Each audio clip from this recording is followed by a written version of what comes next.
Shri K T Kunhikannan ഇതൊരു political ആരോപണം ഉന്നയിക്കുന്നു. 2019 ശേഷം മാത്രം ജമാഅത്തെ ഇസ്ലാമി എങ്ങനെയാണ് വർഗീയ സംഘടനയാകുന്നത് CPIM-ന്? അല്ല, ജമാഅത്ത് ഇസ്ലാമിയെക്കുറിച്ച് റജിക്കറിയില്ലെങ്കിലും കേരളത്തിൻ്റെ രാഷ്ട്രീയ രംഗം നിരീക്ഷിച്ചിട്ടുള്ള എല്ലാവർക്കും അറിയാം. അവരൊരു കാലത്തും CPM-ന് ഏകകണ്ഠമായ പിന്തുണ നൽകിയിട്ടില്ല. ജമാഅത്ത് ഇസ്ലാമി എപ്പോഴും എന്താണ്, അവർക്ക് അവരുടെ അവസരവാദപരമായ രാഷ്ട്രീയം പ്രാക്ടീസ് ചെയ്തതിൽ നല്ല നൈപുണ്യമുണ്ട്. അവരെപ്പോഴും എന്താ പറയുക, ഞങ്ങൾ വ്യക്തികളുടെ ധാർമ്മിക ശുദ്ധി അനുസരിച്ച് വോട്ട് ചെയ്യും. നമുക്കെല്ലാവർക്കും അറിയാം, ആണവ കരാർ ഏറ്റവും രൂക്ഷമായി ചർച്ച ചെയ്യപ്പെട്ട ആ ന്യൂക്ലിയർ കരാറിനെതിരായിട്ട് ശക്തമായ ക്യാമ്പയിൻ നടത്തിയ ആൾക്കാരാണ് സോളിഡാരിറ്റിക്കാരും ജമാഅത്ത് ഇസ്ലാമിക്കാരും.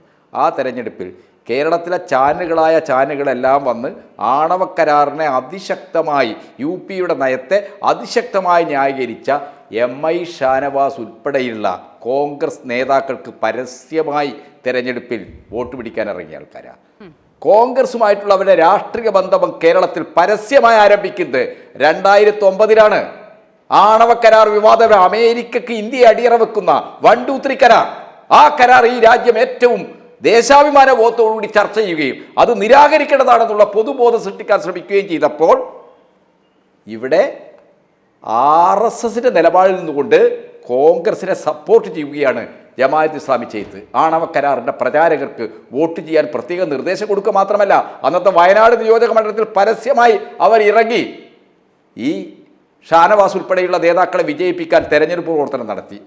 എന്ന് പറഞ്ഞു കഴിഞ്ഞാൽ അവരുടെ നിലപാടുകളിൽ ഒരിക്കലും ഒരു സ്ഥിരതയോ നിശ്ചയവുമല്ല. അത് ആദർശാത്മകമല്ല. അത് അവരെപ്പോഴും വ്യക്തികളുടെ ശുദ്ധി ആദർശം എന്ന് പറഞ്ഞ് അങ്ങേയറ്റ അവസരവാദപരവും തങ്ങളുടെ ദേശാഭിമാനി CPM-ന്റെ മുഖപത്രമാണല്ലോ ദേശാഭിമാനിയും. പിണറായി വിജയനും അതിനെ സ്വാഗതം ചെയ്തിട്ടുണ്ടെന്നാണ് റജി പറയുന്നത്. അല്ല, അത് അന്നത്തെ രാഷ്ട്രീയ സന്ദർഭത്തിൽ ഇറാഖ് യുദ്ധത്തിൻ്റെ ഒക്കെ ചരിത്ര പശ്ചാത്തലത്തിൽ ജനങ്ങളാകെ ഈ രാജ്യത്ത് സാമ്പ്രായത്വത്തിനും സാമ്പ്രായത്വ നയങ്ങളെ പിന്തുണക്കുന്ന അന്നത്തെ കോൺഗ്രസിൻ്റെ നയങ്ങൾക്കൊക്കെതിരായിട്ട് നിലപാട് സ്വീകരിച്ച ഒരു സന്ദർഭത്തിൽ ജമാഅത്ത് ഇസ്ലാമി, എനിക്കറിയാം പിണറായി വിജയൻ കോഴിക്കോട്ടൊരു സെമിനാർ നടത്തിയ പ്രസംഗമാണ് അദ്ദേഹം ഉദ്ധരിക്കുന്നത്. ആ പ്രസംഗത്തിൽ അദ്ദേഹം എന്താണ് ജമാഅത്ത് ഇസ്ലാമി എടുക്കുന്ന ഒരു നിലപാടിനെ സംബന്ധിച്ച് സൂചിപ്പിച്ച് സംസാരിച്ചു. പക്ഷേ 90കളിൽ നിന്ന് അദ്ദേഹം 2019 അല്ല പറയേണ്ടത്, 90കളിൽ നിന്ന് ഇന്ത്യൻ രാഷ്ട്രീയവും ലോകരാഷ്ട്രീയവും വലിയ മാറ്റങ്ങൾക്ക് വിധേയമായിട്ടുണ്ട്. ആ പരിണാമഗതിയിൽ വളരെ വിപുലമായ രീതിയിൽ തീവ്ര വലതുപക്ഷത്തെ, അത് ഹിന്ദുവിൻ്റെ പേരിലായാലും ആംഗ്ലോ സാക്സൺ ക്രൈസ്തവ പ്രൊട്ടസ്റ്റന്റ് ഇവാഞ്ചലിസത്തിൻ്റെ പേരിലായാലും ഇവിടെ ജമാഅത്ത് ഇസ്ലാമിയെ പോലുള്ള രാഷ്ട്രീയ ഇസ്ലാമിസത്തിൻ്റെ പേരിലായാലും ലോകത്തെല്ലായിടത്തും തീവ്ര വലതുപക്ഷത്തെ അതിവേഗതയിൽ സപ്പോർട്ട് ചെയ്യുകയാണ്, വളർത്തിയെടുക്കുകയാണ് സാമ്പ്രായത്വം. അതിൻ്റെ അനിവാര്യമായ ദുരന്തമാണ് നമ്മൾ ഗാസയിൽ കണ്ടുകൊണ്ടിരിക്കുന്നത്.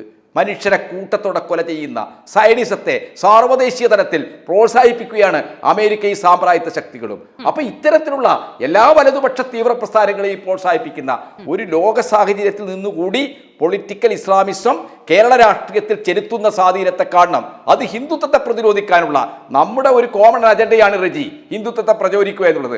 ആ കോമൺ അജണ്ടയെ തുരങ്കം വെക്കുന്ന നിലപാടാണ് നിങ്ങൾ ജമാഅത്ത് ഇസ്ലാമിയുമായി കേരളത്തിലെ ഇടതുപക്ഷത്തെ അങ്ങ് തകർത്ത് കളയാൻ വേണ്ടി ഉണ്ടാക്കുന്ന ഈ രാഷ്ട്രീയ ബാന്ധവം എന്ന വിമർശനമാണ് ഇടതുപക്ഷം CPM നിങ്ങളുടെ മുമ്പിൽ വെക്കുന്നത്. എന്താ സംഭവിക്കുന്നത്? മൗദൂദിയുടെ ജീവിത ചിന്ത, അത് ഇന്ത്യയുടെ അതിന്റെ ഭാവി എന്താണ് എന്ന കാര്യം കേരളം പോലൊരു സമൂഹത്തിൽ ചർച്ച ചെയ്യുകയാണ്.